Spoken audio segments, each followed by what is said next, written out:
So I'm Kiri, I work at Main Salon in Wellington. I'm an executive stylist and also a manager.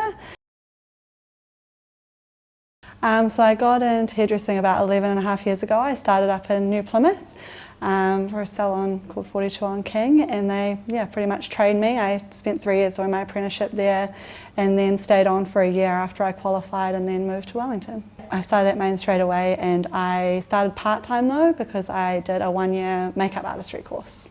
With the makeup, starting that, I just always had an interest. I felt like they did really work together. I sort of at that time thought, oh, you know, like I could do it all and do photo shoots and do my own makeup and maybe do weddings, but it was really interesting that what I realised after doing it is that hairdressing is more complementary to a makeup artist than makeup artistry is to a hairdresser.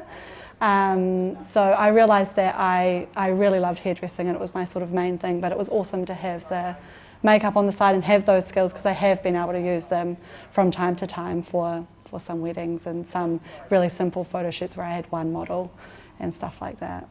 I honestly think it was always something I wanted to do. I remember when I was like 11 years old saying to my dad, I want to be an air hostess, but I want to be a hairdresser as well, so I'm going to do hairdressing on a plane so that people like really look really good when they arrive at their destination. But then as I kind of got into high school, my dad was really in business and I sort of thought maybe that's something I need to do. But then I realised that I'm a creative person and I like to do stuff like that. I tried a little one-day beauty course, not interested, and then the next time I went to the hairdresser I just said, how do you get into hairdressing? Like, this is cool, I think I'd like to do it. And she offered me a work experience job and the rest was history. They took me to some competitions to watch and I just loved it. It was so cool, so yeah, never looked back really.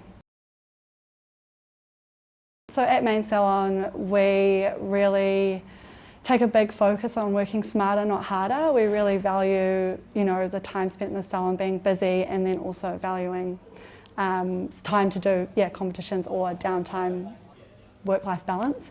So I work, I've recently just changed my roster, so I work a Tuesday evening to Friday and then get Saturday, Sunday, Monday, Tuesday off and then do Wednesday to Saturday and then Sunday, Monday off. So it actually is only a 4-day week. We work 30 hours and we just make sure that we're really efficient and busy in that time and then it leaves time for whatever.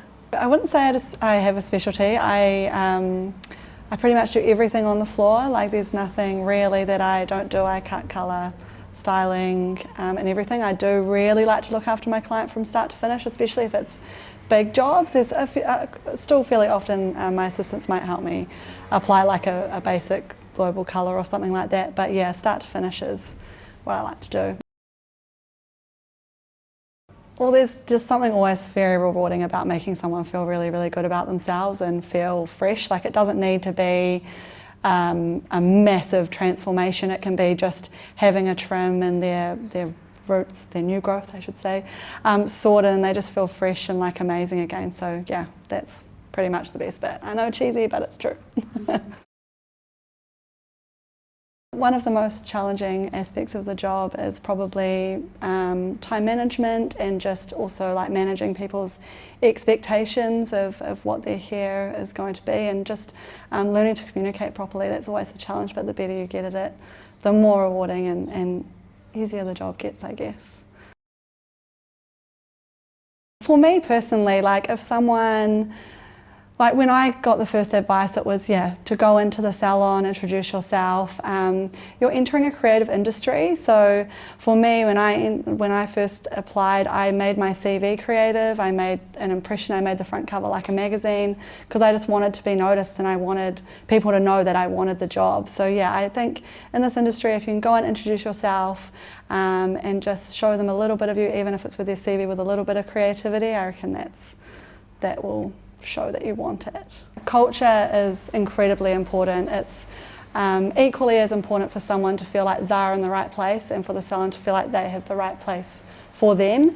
That's why research, look at the salons, look at the vibes, go in and have a chat to people because that's how you'll know when you find the right place, whether it's a bigger, more corporate pumping place or a more boutique, like you'll get a vibe for that and you'll find the right place. If I think about what people are looking for when they come in, based on feedback that we get, it's people just love seeing the teamwork, like seeing a team working together really well, happy, just like people that want to be there. And I think that makes a really difference, and that comes from the team culture and things like that. That's really important.